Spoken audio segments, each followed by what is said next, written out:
Winner. How was Belito, you ask? Absolutely fantastic. So I don't think I've done, I say think, I haven't done the sort of coast, KwaZulu-Natal, for a December holiday in maybe 15 years. Not because of any other reason that I was just going everywhere else. So I was doing Yeah. Cape Town or Plet or going overseas, or so I just didn't really have that on my radar. And the lead up towards the end of the year, I wasn't really planning on going anywhere. I was going to stay local this year in Johannesburg, and a group of friends separately had told me, two separate groups had told me that they were going to Belito, and I was like, well, here's an opportunity. Haven't been there in a while. Let me go down and see what it's about. And I had the best bloody time. It was really, really awesome. When we first arrived, I was very concerned that it was going to rain because the weather on my phone said it was going to rain for 10 days straight. And I was like, I Jeez. don't know if I could do this. I know that a rainy day at the beach is a better day than like a sunny day in the office, but I don't know if I could do 10 days of rain. And it turned around completely. We had the best weather. We had great catch-ups with friends. There was drinking and eating and laughing and lots of beach days. And I got to experience a really beautiful side of our country. So I'm coming back. I think pretty soon I'm gonna come back and Nice. spend some time down there. Nice. You're making a return to Belito. I'm sure they're looking Yeah. forward to having you. Dude, I was looking on your website, and I mean, I'm not going to bore my listeners with the accolades because it would take 30 minutes just to get through all of them. But there are 28 awards on your website with Good Things Um, Guy, and over 35 million South Africans agreeing with you that we need a bit more positivity in South Africa and in the world. I mean, it's just a remarkable journey, a 10.5 year journey. If you look back on that over the last 10.5 years, there's an image and a persona of being Mr. Positivity, Mr. Good Things Guy. What's the side of Brent that people don't see? Well, the reality is that I am online. A lot of my life is lived online. I like to say I'm chronically online because Mm, I'm always sort of connected to my phone and on social media, and I think the reality of that question and the answer is that I am exactly who you see. I am very open about who I am, and yes, there's the good things guy element. So I share good news, and I have been doing that for the last decade. But there's also the funny me, and the drinking me, and the me who likes to climb on bicycles, and the me who likes to watch movies and play PlayStation, and so I share all of those moments quite openly online. One of the most interesting things for me, if I if I look back, like with introspect on this journey, is that Facebook memories is a fantastic thing, right? Because it does give you a snapshot of your life and sort of what you were yeah. posting. I've been online since Facebook was a baby. What is it now? 17, 18 years, maybe longer. I was in And matric when it came out and it was mind yeah, blowing. They're like, yeah, wow, you could know what somebody else is doing halfway across the world. Like you could message them, and I was like, what the hell is going on here? yeah, it's nuts. So I was in varsity when it came out, and if I look back at my Facebook memories from all those years ago, over 2 decades or whatever it is, I'm still exactly the same person. So like I was already, without knowing it, trying to inspire people with the use of my social media. My status updates 20 years ago was hey, I hope you're going to have a really good day today, or guys, go out there and do something kind, whatever it was. So the other side of who I am is me. I'm very open and public about the person that I am. Nice. You know what I was thinking about the last week with artists, particularly musicians, and being an artist and a musician, you spoke about Facebook memories, and I can certainly relate to what I'm about to say now, which is you go back and there's a memory from like 13 years ago, like this day 13 years ago, and it's so cringy. and and you haven't used proper words, and you've just done all these like little random letters and assortments, and oh my gosh, it just makes me cringe. But then when you think of a musician, like you make this song like when you're 20 years old, right? And it's relevant to you at the time when you're 20. But then Yeah. people like that song, and then you tour the world for the next 30 years, and then you're 50, and people are still asking you to play that same song when you were 20. It's a bit of a weird thing. It's like people asking you to read your Facebook memories from 20 years ago because they like the story. It's a bit of a I strange one, sometimes actually. I can hard relate to what you're saying because me being on stage now, I, I I have to start my keynotes, or somewhere in my keynotes, I have to bring in what happened to me and how my life changed. So there's context, right? Because Yes, a good thing I was born out of a moment. And sometimes I don't want to say that I get tired of my story because it's a crazy story. But I sometimes wonder if there's someone in the crowd that may know about it already or have seen me on stage before, and they might go, "Oh, I'm so tired of that story." I see Brent speaking about that all the time. I'm so tired. Thankfully, my sort of self awareness has put me out there where I've asked people, where I've gone, "Listen, you've seen this talk. I know yeah, that you came to a talk 3 years ago, or whatever. Is it too boring? Is it?" And people tend to tell me that the story is still inspirational. So there's no cringe there from me, but I can relate in the thinking that yes. perhaps that one song that a musician wrote 20 years ago might be playing a very old tune when it's not. People still enjoy it. Yeah, I think it's a lot to do with your delivery and your energy and that sort of thing, you know. So I think part of that Absolutely. is that the presence and the I'm going to use this word, and I saw your post this morning on Insta, the authenticity of it. Yes. So, dude, I'm so glad that I came across that this morning because I wanted to ask you about it. Authenticity. I thought it was such a great post, Yeah. and it was so authentic without being authentic. So yeah, so So share it with you me. know, thank you. So I wrote this morning for two reasons. Last night I was sitting at dinner and we're speaking about possibly hiring another employee at Good Things Guy to take on a very specific role. I'm being vague because I want to be kind to whoever's listening or watching. I don't want CVs to start rolling in. Um, we we we hired a journalist last year and we had so many people that wanted to work with us, and I'm so humbled by that and I'm so grateful for that. But the experience was incredibly overwhelming to have to go through hundreds and hundreds and hundreds of CVs.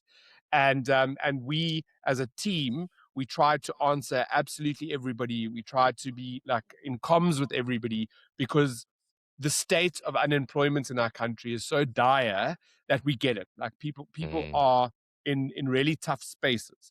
So I'm starting with that like sort of preface. We are looking for someone, but I already know who that person is.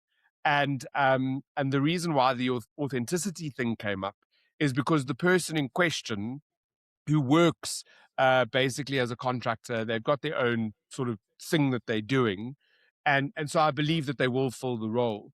But I've watched what they're doing online. I've seen the type of work that they're doing, and that authenticity cannot be faked. Like mm, when you see someone living their purpose and being who they're meant to be, like that cannot be faked. And because of that thing that they do, it's caught my attention. And now that this role's come up, I'm like, that's the person I'm going to contact. And perhaps they won't be able to take on the task. And then I'll throw the net a little bit wider and then we'll open it up. But that's where it started, was that sort of thinking last night.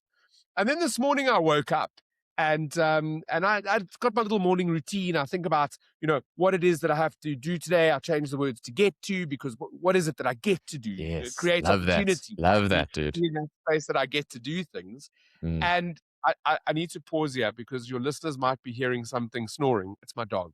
My dog is right under my desk and she's snoring so loud. So if you do hear that, that's not a random sound. It's That's my cool. dog snoring. What's the Um, dog's name? Let's give a name to the dog. So my What's it? my dog is Let's. Ruby. Ruby's the one that snores. The Okay, so others Ruby's the snorer, hey? Just so we is know, the snorer. everyone. So Nice. right. So then this morning I was busy making coffee and I opened up my social media and I had all these tags from a Facebook group where someone had asked for recommendations for a keynote speaker, and there were all these absolute strangers that I don't know. Perhaps I've met them. There were some that have been in the audience when I've spoken, but they were all recommending me. And it just made me feel so good. I was like, people are Mm. seeing what I do, or they see me on stage, or they see whatever, and then all of a sudden that authenticity becomes something that they would literally recommend. Is that not, that's absolutely mind-blowing, that Yeah. someone would recommend me, and recommend me in a list of all these great South Africans who are really good keynote speakers. Like, I'm in that league. What? That's, Mm. or am I in that league? I don't know, but they think You're that in the I am, and conversation. Yeah. I'm in the conversation, which was such a moment that really humbled me and made me feel really grateful. And then I took it one step further, because being in the space that I'm in, having loads of followers who perhaps know who I am, and some people that just come across what I do get hate, and that's the internet for you, right? That Mm. is the internet. There's a good side to it, and there's a really cuck side to it. And I sometimes, it's not often, but sometimes will get quite horrible comments, or people just offloading on me with their own, things that they're going through. And I have to Mm. carry that. But then the context went into those people, like what they're doing online will never, ever, ever, ever get someone thinking, that guy who's so nasty, I need to offer him a job, or I need to give him an opportunity. Yeah. And that makes authenticity, that like drives it home, right? Is that Mm. when you are your authentic self, and you're doing, I don't know, what you love, or what you're good at, or what you feel is your purpose, and you're sharing that with the world, and it's a good thing that you're doing, so you're not hurting anybody in the process. That literally opens up doors for you, and it creates opportunities for you. So if there's any, I don't know, I don't want to call you a troll, because I don't think people like that term, but if you're having a bad day and you feel like you're you get angry, or you get triggered by something, and you want to send that comment out into the world on a public space, I think understand that there are consequences to those actions, and they might not be big. You might not see them immediately, but you might not get that job or that opportunity. Yes, yes. So it's about being a force for good, right? I think so. Yeah, and speaking to your authenticity, you can only be the second best version of somebody else, right? That's something that I love hearing. Is you can only be the second best version of somebody else. You have to be the best version of you. But that with that, I suppose, comes a certain comfortability and self confidence in oneself that you can put forward your best foot, and that you will be accepted, and you will receive some kind of, I guess, net positive feedback, because as you develop and as your skills develop, etc., there's always going to be areas for improvement, right? Yeah. But is it going to be a net positive? And it's quite a scary thing for somebody to do, because it's a very vulnerable position to put yourself in. Absolutely. So, I mean, if I look back at who I was when I was at school, or when I was at varsity, I don't think I didn't have the, not that I think that I'm confident, but I didn't have the confidence in my creativity Mm. when I was younger. And that takes time in order to learn who you are, learn what you like, learn what you're good at. And when you do something again and again and again, you get better at it. You get better at whatever that thing is.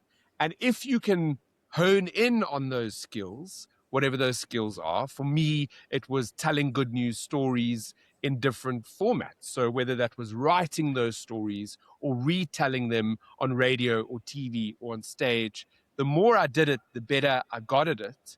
And that's got me to a point now where I am comfortable and confident in that space.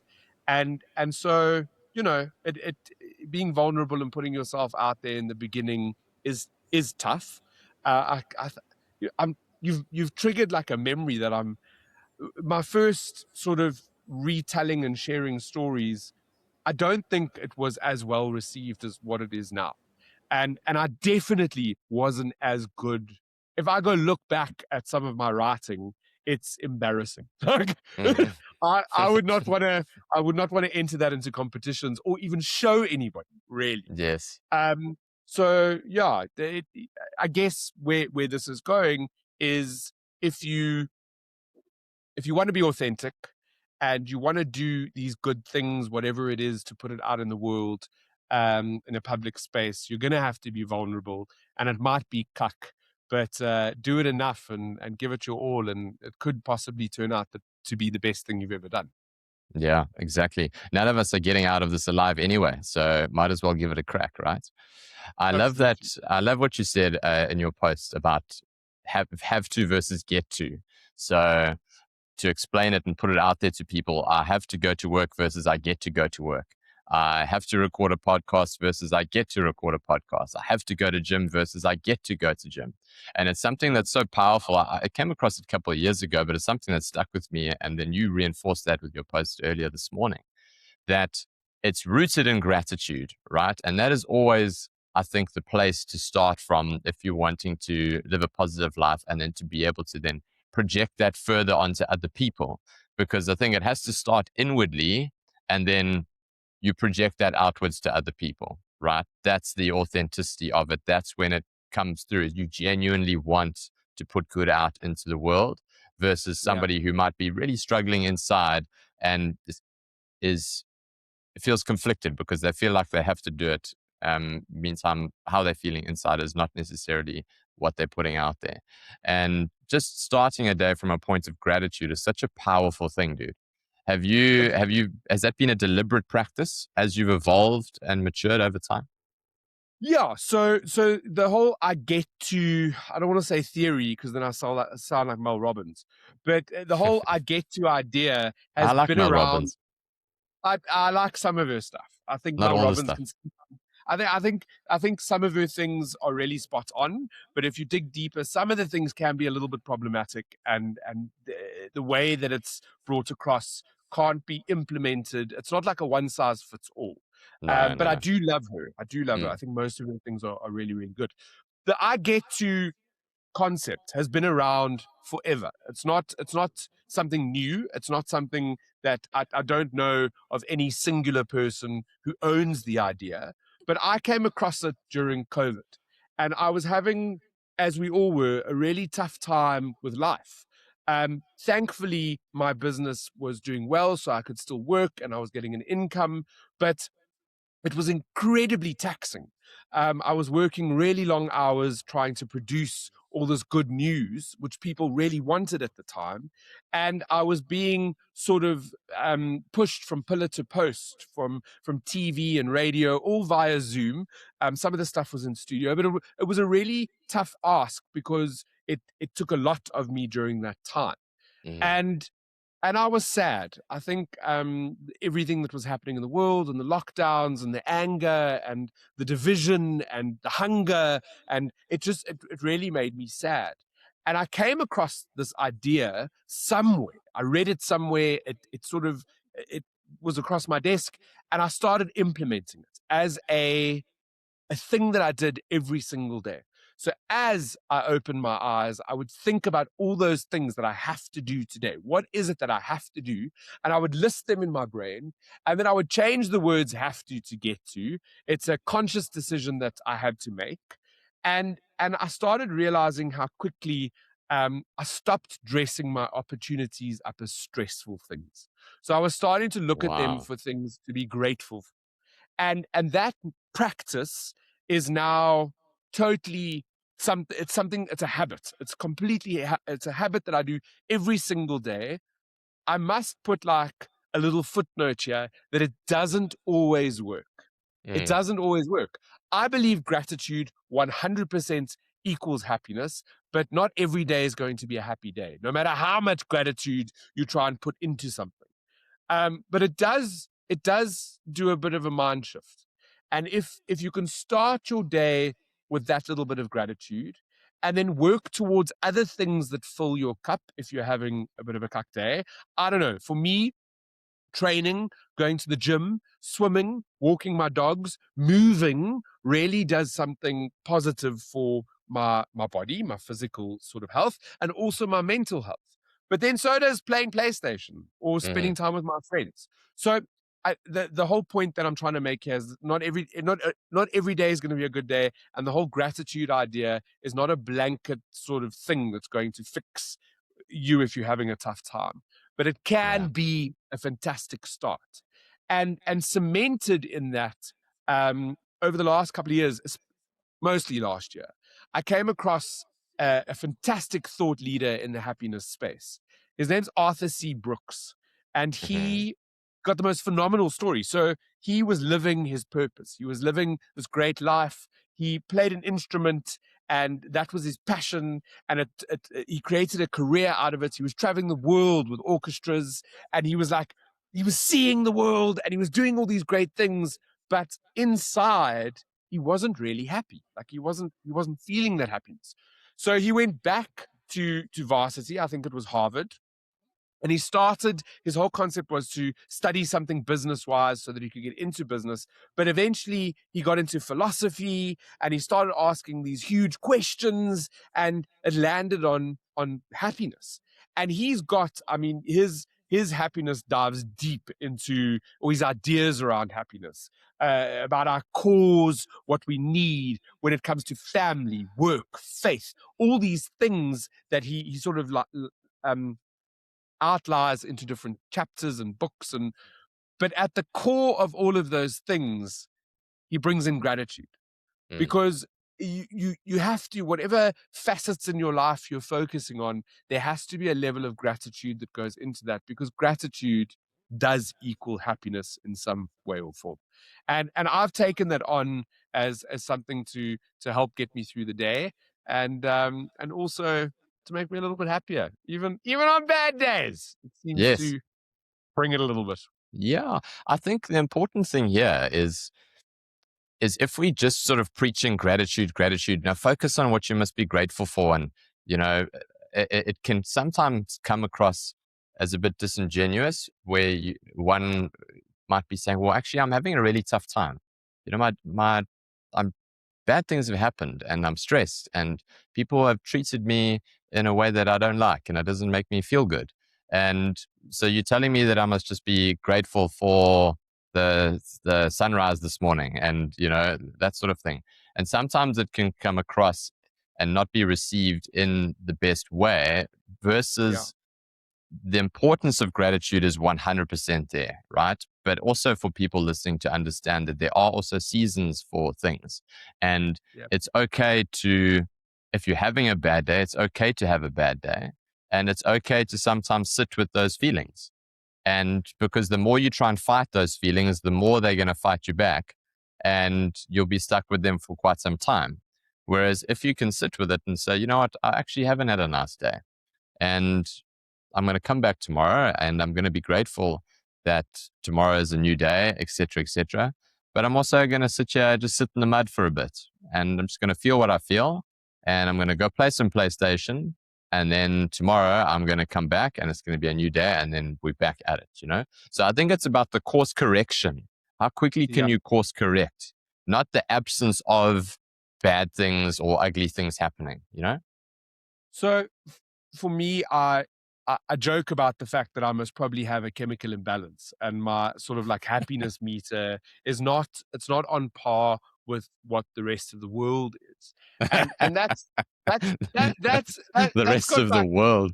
Sure. yeah, no, I'm a happy guy. Like I'm generally a happy guy. Uh, And so a lot of people might look at me and look at my social media and think like, how I want to be that guy too. I want to mm, be as positive and as happy as what I see online.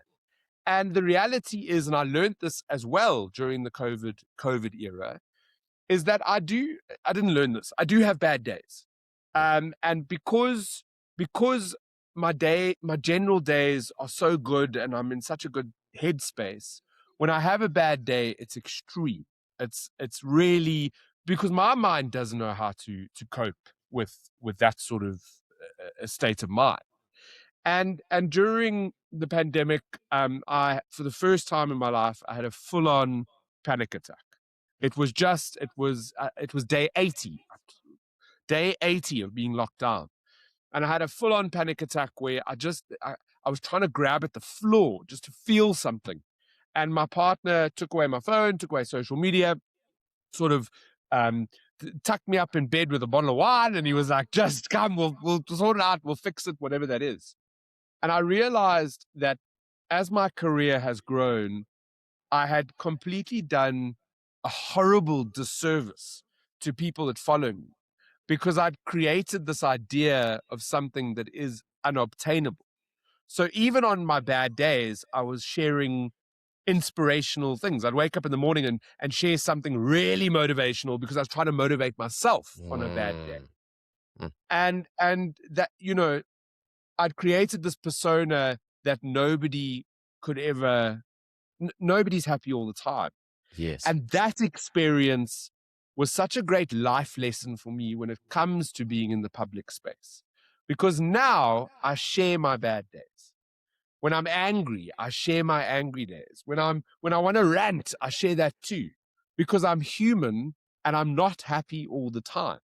And I mean, we started off this thing by saying authenticity and being authentic.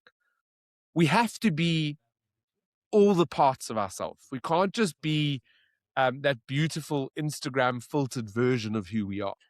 Because Yes. people are we connected in a social media world, and so for me that's become a huge responsibility for me to show all the parts of me, good or bad.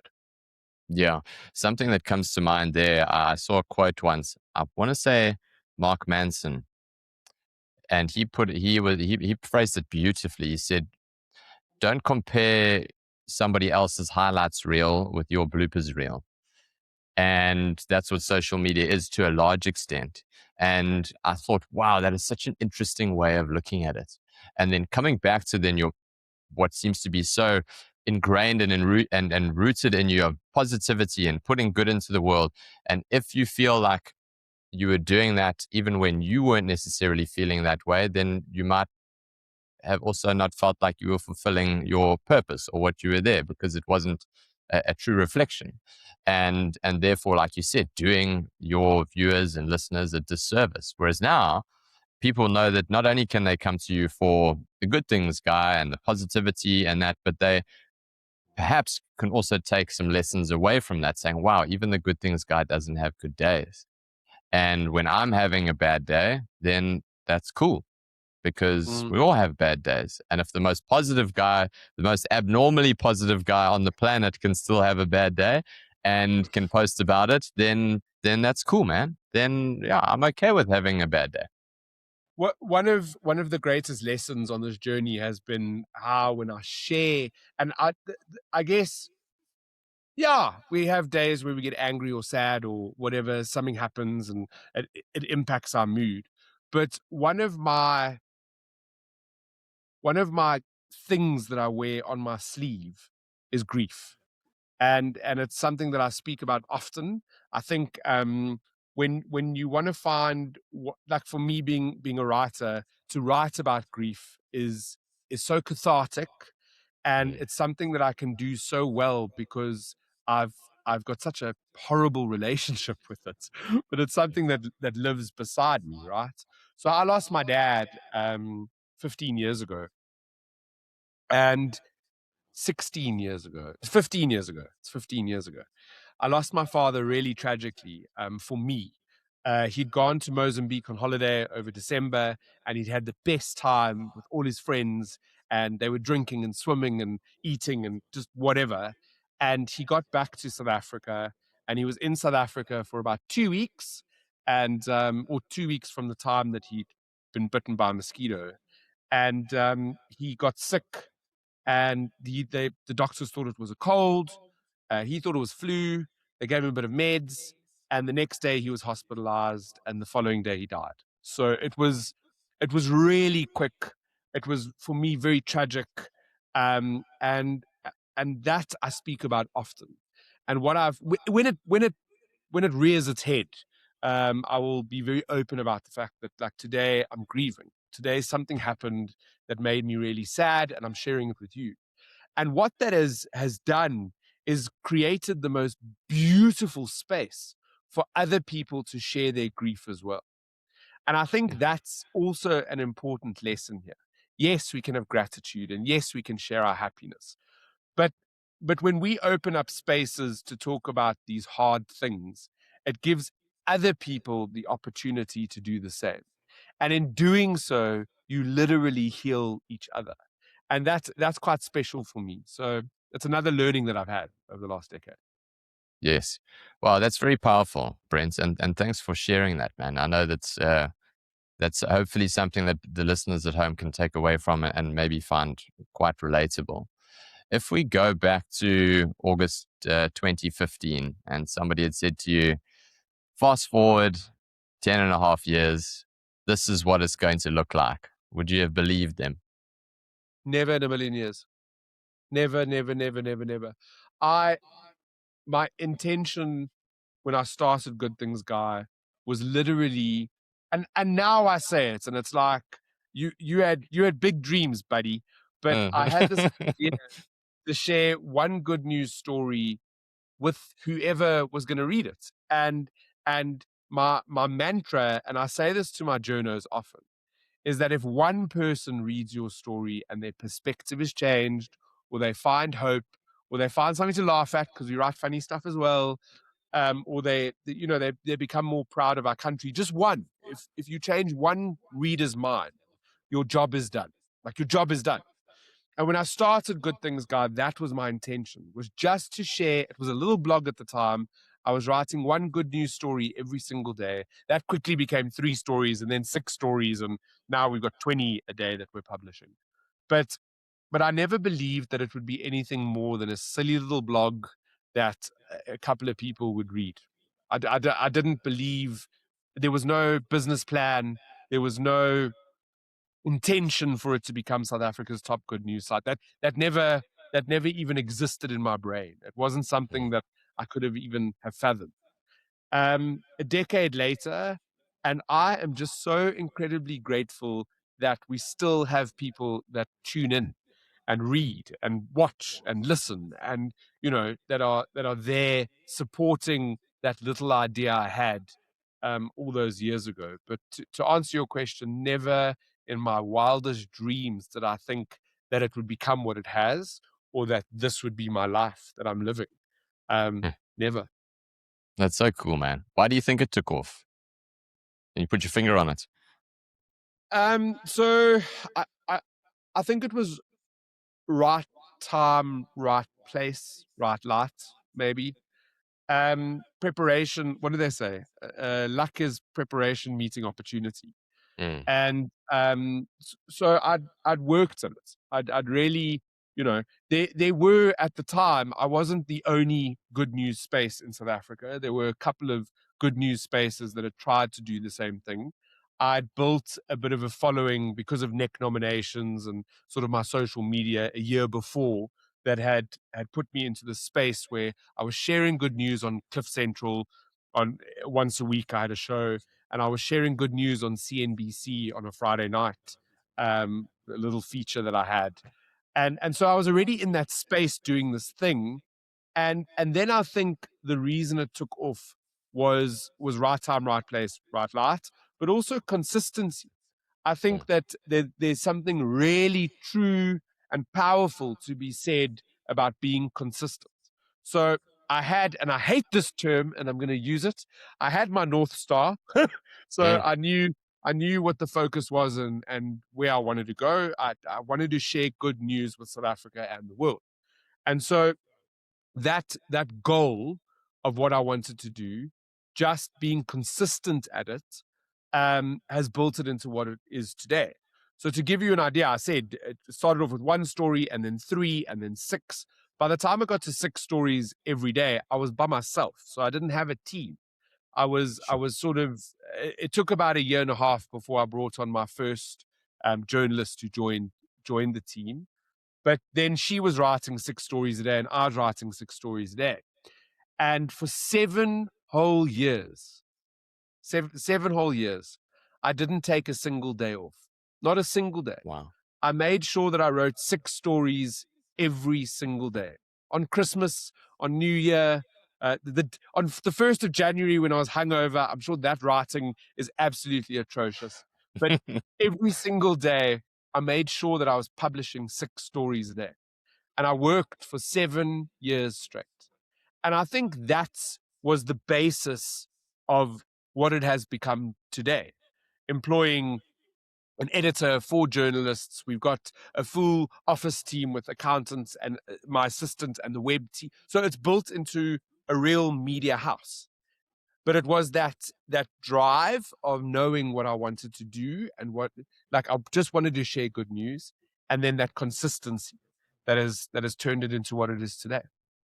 Yeah, that's such a powerful lesson. It's something that resonates with a lot of people who've achieved quite a lot of success in their respective careers. And people want what somebody else has. They don't want what they did to get there. And it's the same thing. I remember Barry Hilton saying he was nowhere for 3 years just before he got one gig. Mm. And then all of a sudden, one gig turned into 2, turned into South Africa's favorite cousin. And Yeah. it's just something nobody ever talks about, the work done in anonymity, in the darkness, before you become the good things guy, before you become the Barry Hilton, before you become the Chris Williamson of modern wisdom. And it's a really powerful thing that I don't think enough people actually draw attention to, because when you compare yourself to somebody else, especially in the era of social media, you can look at the best of the best on the planet at anything at any stage. And if I look at a Joe Rogan, you've got the podcast, your podcast as well. If you look at Chris Williamson or Mel Robbins or whoever, it's such a stretch to think, Yeah. wow, look at those people. And it's such a mental jump. Yet very seldom will they talk about what they did in the first 5 years or how long it took them to be in the top 10 in the world at this thing. And it's something that I don't think people draw enough attention to, the ones that have made it, to be like, hey Yeah. guys, if you're listening to this, if you're doing this thing, keep going. I'm here now and I'm grateful for where I am. But just remember that it took me 10 years, 5 years, 7 years, whatever. So I think that that's such an important thing for people to note. It's for 7 years, 6 stories a day, every single day. That's mind blowing. Yeah, and it was, my writing has got better and I've got quicker at it. But back then it took me really long to piece a story together. So it was, I don't know, 8 hours a day that I was dedicating to this thing. And yes, there was that consistency and maybe a slight obsession. I was definitely obsessed with what I was doing. But I'm thankful for where I am today because I laid that groundwork. That said, there were many sacrifices made during that Mm, time. And I think if you had to speak to Andrew, my partner, or my family, they would tell you how terrible it was for them. Because even if we were on holiday over December, wherever, I would be waking up in the morning and I would be working. And if we would go somewhere, I would take my laptop with me because it was a continuous, I had to get these stories out and I had to work. So it did impact the people around me. But I guess you also have to make sacrifices in order to become, I had no idea what it would become, but to mm. become what it is now, right? Yes, acting in blind faith, because at that stage, you might not have had the consistent and continual positive feedback that says, hey, this is going to turn into something mega one day, but yet you still Yeah. did it anyway, right? So, Obsessed. yeah, Madly obsessed. We'll put it down to madly obsessed.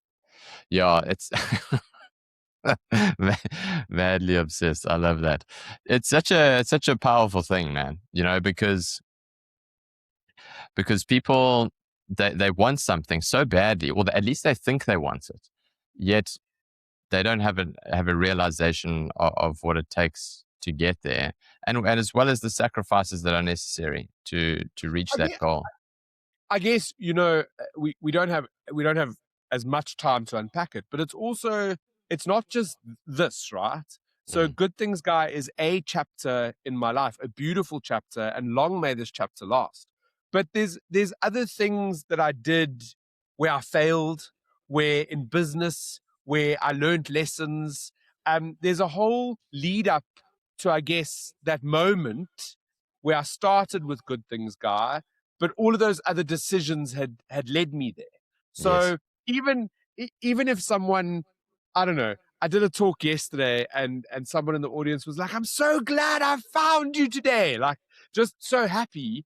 Mm. And they might see what I am and what I'm doing and what Good Things God does and see this great thing.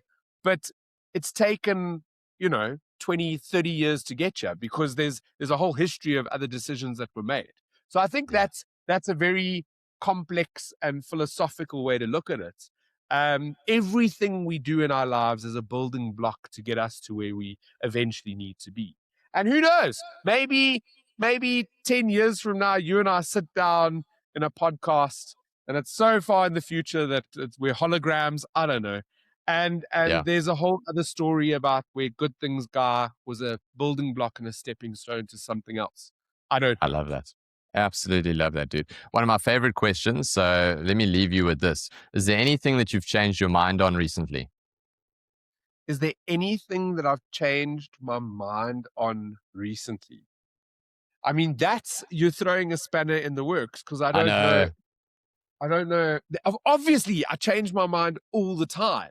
Do you? But I can't absolutely. I think the one of our greatest skills as human beings when it comes to EQ is unlearning and relearning. Because Hmm. we get these ideas in our heads that aren't actually sometimes aren't our ideas. They're ideas that have come from some other source, maybe a podcast or a book or something that you've heard or read or seen somewhere. And then it becomes an idea in your head that almost becomes factual, and you live with that fact until someone else can tell you that there's a different perspective. And then when Yes. you get that different perspective, you need to unlearn and relearn. And you might have to do it again because someone else might give you a different perspective again. So I'm not sure if I've changed my mind on anything. I have, but I can't think of But it's anything just, right now. there's been so many, you can't think of one. I love that. Strong opinions loosely held. That's one of my favorite things. So, Yes, I love it. yeah, I strong love that. opinions loosely held. Where can people find you, Brent? I mean, there's loads of Look, places. yeah, it's so simple. If you want to follow me and you wanna get the inspiration and you want to get the rants and you want to get the drinking at a bar on a Friday night and also the swear words and like if you want to get the real me and follow me, you just got to search for Brent Lindeque. Funny enough, I'm the only Brent Lindeque in the whole world. So I know that What? sometimes people have got names that are duplicated Now somewhere. that's authentic. I mean, John Smith. There's like a million John Smiths, but there's only one Brent Lindeque in the whole world. So if you Google Brent Lindeque, you will find me. And if you want the good news, if you want to follow what the team is, the team are really working on all those good news stories. I write very seldomly now; they don't let me write anymore. But you just have to search for Good Things Guy, and you will. That's GUY, Good Things Guy. You'll find us everywhere. So every social media platform, we've got apps, we've got the actual platform that you can follow us on. And then if you want to see or hear the good news, you can tune into radio on Monday, 947 in the afternoon, on Fridays, 702 and Cape Talk, Midday Report with Mandy Wiener. I ended off for the week. I also do ENCA every Friday morning at 8:15. And then the last Monday of the month, I'm on Die Groot Ontbyt every Monday Yes. morning, the last Monday of the month. I think it's at 7:30ish, I think. But I don't speak Afrikaans, which is hilarious. Oh, So, nice. so I'm on an Afrikaans show, and every now and then I throw in a word like, I mean, I can speak Afrikaans. I'm just not confident enough to do it on TV yet. So Yes. I throw in a word like lekker or geniet it or whatever's coming that way. Oh, dude, I love that. So, yeah, geez, people can find you just about anywhere. Well, thank you so much, bro. It's been an absolute pleasure to talk to you. Kudos on the fantastic work that you've done over the last 10 and a half years and building up until August 2015. This is obviously, like you said, it's been a journey. It's been a personal journey that's now manifesting itself into something that is being projected forward into millions of South Africans and people around the world. So thank you so much for the work that you're doing. Keep doing it. Keep crushing it. And I look forward to chatting to you soon. Clinton, I've loved being on your podcast, and you know, I'm gonna end with this, because we started with authenticity and being vulnerable and putting yourself out there, and perhaps that's what I did all those years ago to create this. But there's a content creator that I was shown by a friend many years ago, and his name is Casey Neistat, and he put out a video. I mean, he was like the biggest YouTuber. He still gets millions and millions of views, but at the time he was this massive YouTuber, and he put out a video, and I think the title was "Do What They Can't Do," and it's this inspirational, and it just basically, it says, like, go out there and do the thing, whether it's podcasting or whether it's telling a story or starting a business. We're living in a generation right now where you have the ability to do whatever you want because the tools are there. So be authentic, be you, and go out there and do the thing, as long as it's good and it's not hurting anybody in the process. I think that's the Yes. T's and C's that I'm going to put there. I want to thank you Yeah. so much for having me today. It's been absolutely rad. Yeah. Shot. Thanks so much, Brent.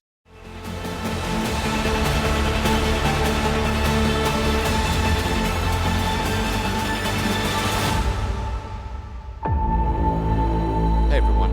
A huge amount of work and effort goes into producing this podcast, whether it's from the research going into the episode, whether it's finding the guests coming to the location, or them being online, to producing the content, edited and putting it in a format that is conducive to your ears and your eyes. And it goes a really, really long way if you can just do me one thing in return for this free content: share it. Share it far and wide, and if you find an episode useful, send it to someone who might feel the same way. That's all. Thanks a million. See you next week.